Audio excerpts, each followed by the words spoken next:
Hi, my name is Frankie. Thank you for listening to my mom. I never listen.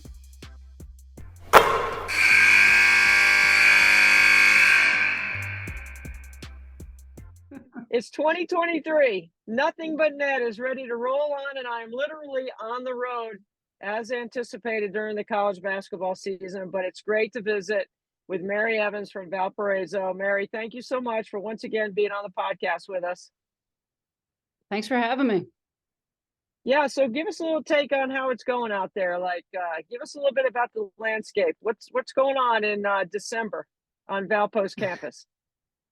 Right now, it's pretty quiet. We're in finals week, so the regular students are finishing up their finals and they'll be heading home. And for us, it's the best time of the year. This is as a former athlete, and I think our athletes would agree, when you can put the books away and you get that month of just going to basketball practice and hanging out with your teammates and that's the best time of the year. A lot of opportunity to get better and a lot of opportunity to spend a lot of quality time together. Most teams have exams this week, right? So it's a break in the schedule. It's something different. I mean, you want to allow your players time to study, but you also get to catch your breath a little bit too, like not prepping for every other day for a game. Yeah, it's a good opportunity to get back to getting better at you. And that's going to be a lot of what this week is for us. They were off the last couple of days to study. We'll get back on the court tomorrow with some individual instruction. And then really spend the tail end of the week just working on us and trying to get better at things that we need to get better at going into conference play. And then as we get into the weekend, we can start prepping for our tournament down at Stetson.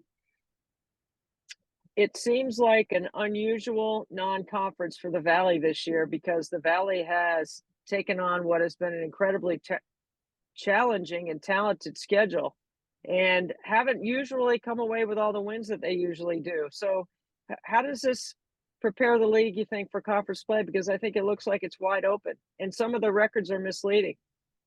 Very much so. I mean, there are some really talented teams that record is not who they are. And I think we all as coaches know who those teams are and will be prepared for them. But, I think it's, as a coach, my philosophy typically in scheduling is to try to schedule difficult. That's what my coach did when I played. And it often felt like when you got into conference, if you played that more difficult schedule, you were ready for the speed and the tempo and the pace of the conference that you're playing in. And so, that's been something we've done here. And I think a lot of the teams in our conference have done that. And I think you'll see some really competitive, high energy, fast paced games once January gets here, end of December gets here, and we kick off Valley play. Okay, so I want to ask you this philosophically about how you go about conducting your business on this topic, because I think it's pretty interesting. I hear coaches saying, we didn't have our legs because we traveled, or we didn't have as much time to prep. Isn't that why you have them on campus in September and August and July, so that you could put concepts in so that if this team runs this set offensively, then you already know how you're going to guard it? Where's the balance between saying we haven't had enough time to prep and actually having the legs to be able to be rested and ready? Yeah, I mean, I think when you get into conference play, it's largely mental. Like, you've got to know how you're going to guard certain things. You've got to know how you're going to play against certain defenses. And I think it largely becomes who's the mentally tougher team, like who can finish a game. Everyone's going to be tired. Everyone's got the same amount of prep time or lack thereof. And you've just got to show up and be the stronger minded team to do your job and to focus in on every single possession and to play the way you're supposed to play. And I think most teams are the win in the Valley and win those games are just the tougher team.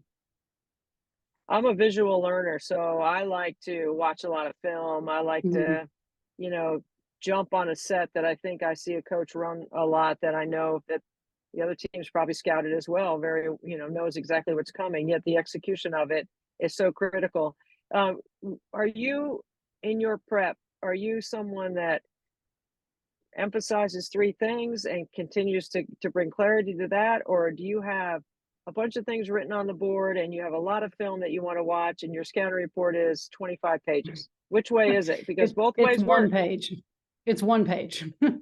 We're a one-page scouting report. We tried to do some more stuff last year because we changed the way we played our defense last year. And and I didn't like it. I don't think the majority of the players, after we did some postseason meetings, really enjoyed it. So we've gotten back to the basics, and it's a very brief summary. There's 3 or 4 things we want to try to do offensively, 3 or 4 things we're trying to get accomplished defensively that we feel like will help us be in a position to win the game. And, this year for us, we've been very much about us and spending time working on us doing us better. We've got a lot of youth. We're trying to incorporate youth and new players into our program. And so we just want to be really good at what we do. And that might cause us to maybe not be the defensive team that we need to be, but we're going to mess around with some things and try to change up defenses and, try to be adequate there while we try to continue to understand how we want to attack teams offensively this year. 2-part question here. One is, how has Olivia Brown developed as a leader? And secondly, what are some of the things that you, without giving up all your secrets, that you might be working on to try to get better at, and how she's helping that happen? Yeah, her and Leah have kind of really stepped up to be kind of my confidants as leaders. I think we've got some great leadership qualities in a lot of our players on our team, but I think they've really committed themselves to being kind of that vocal leader or that extension of me on the court. And I think they've done a great job getting in here, watching film with me, getting a better idea of how I think the game of basketball. Olivia has always, since she's been here, done a fantastic job bringing our new players in. She's got a little bit of that motherly quality. And I think she did a really good job this summer of welcoming in a big class of freshmen and our grad transfer and making them feel like they were already part of our family. And she's continuing to do those things. And she's grown tremendously in that. And leadership can look a lot different in every single program. But I think she's really been intentional about talking to me and getting an idea of what I think leadership should look like. Both her and Leah have. And I think that's helping tremendously with things this year. Full disclosure, I'm in the car with my husband, and he just put 3 bottles of wine in the back seat, which I tried to take nice. out of as Christmas gifts for people we're going to deliver to. So we're doing this podcast literally on the road, like trying to get Christmas stuff done at the same time. How's your Christmas shopping going? Oh, it's not in a bad place. I'm fortunate. My mother moved in with us a little over a year ago, so I've got like a little personal assistant. So we got the Christmas cards out on time this year. She got on top of me about that, and she's been organizing things with my sister-in-law so we can make sure to get my nieces their gifts on time. And my husband's been tremendous on his side, getting a list of all the things we need to get. So we've been able to find the time to get most of it done. Now we've just kind of got to finish up our kids, and I've got to finish up my husband and my mother. So it's going well. I'm hoping to get the rest of it done this week during finals. It sounds like having an extra elf in the house has been a big benefit to you with your mom being in there. How else does she help you? Because you got a couple of kids, you got a busy schedule. Yeah, super busy. And, my husband sacrificed for a lot of years staying home with the kids, and he's back teaching now. And so our schedules are a little bit more hectic, but she's always there, when we need someone to pick them up or drop them off. We had morning practice, so she was getting up early and getting them to school when he had school. And, now that we're kind of back to me being able to drop them off, she's going to be getting them more in the afternoon. And it's awesome. They get to spend some really great time with their grandmother. I never lived close to my grandparents, so I think it's been really neat watching the relationship develop between both her and my son and my daughter. And we're very fortunate. She cooks dinner for us on the nights that I've got late practice. I'm living the life right now.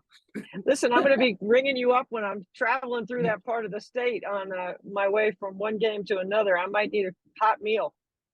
Yeah, she's a good cook. I bet she is. Well, Mary, we have enjoyed having you again on the podcast. Thank you so much for helping us launch this season. And we're always excited about the Missouri Valley on Nothing But Net. So thank you for being with us. And we wish you good luck as the season goes on. We hope we get to see you again. Sounds great. Thank you. And thank you for everything you do for women's basketball. Thank you.